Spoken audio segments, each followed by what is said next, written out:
இந்த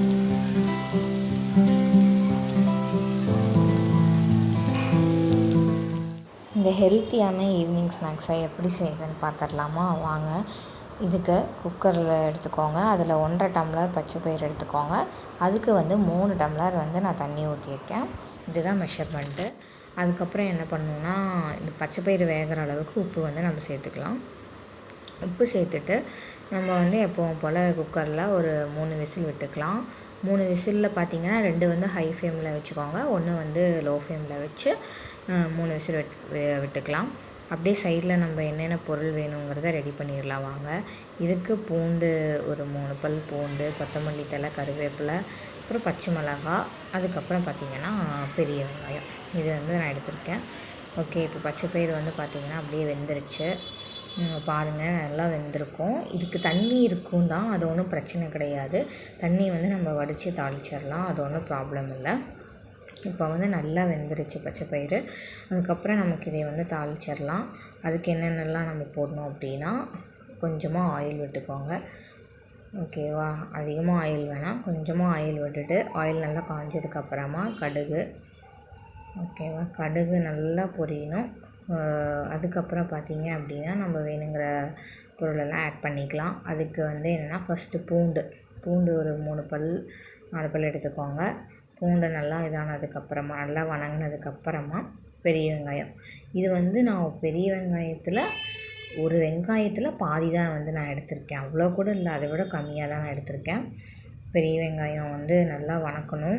ஒரு கண்ணாடி பதம் வரணும்னு சொல்லுவாங்கள்ல, அந்த அளவுக்கு நம்ம வதக்கினா போதும். அதுக்கப்புறம் பார்த்திங்க அப்படின்னா, நான் பச்சை மிளகாய் ஆட் பண்ணியிருக்கேன். இது பச்சை மிளகாய் காரத்துக்காக மட்டும்தான். இதில் நம்ம எந்த ஒரு மசாலாவும் ஆட் பண்ண போகிறது கிடையாது. மஞ்சத்தூள், மிளகாத்தூள் எதுவுமே கிடையாது. இந்த பச்சை மிளகாய் மட்டும்தான் நம்ம யூஸ் பண்ண போகிறோம். அதுக்கப்புறம் பார்த்திங்கன்னா கருவேப்பிலை, கொத்தமல்லி தழை. நான் இப்போ கொஞ்சம் கொத்தமல்லி தழை போட்டிருக்கேன்.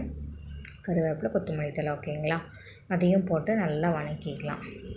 ஒரு 2 மினிட்ஸ் நம்ம நல்லா வணக்கினா போதும்.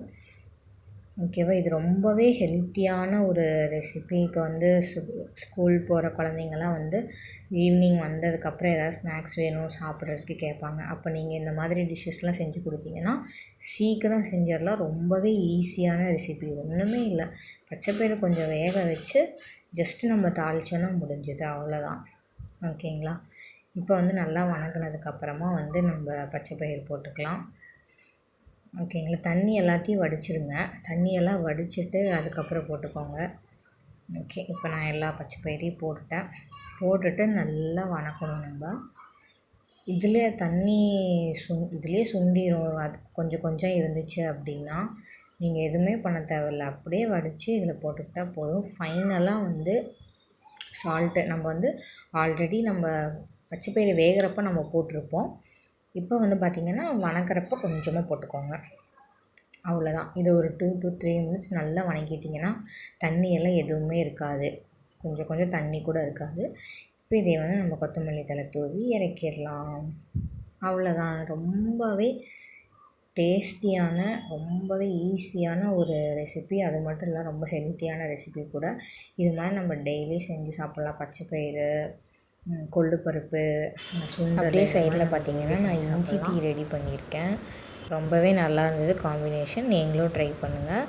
இந்த வீடியோ உங்களுக்கு பிடிச்சிருந்ததுன்னா மறக்காமல் லைக் பண்ணி, ஷேர் பண்ணி, சப்ஸ்கிரைப் பண்ணிடுங்க.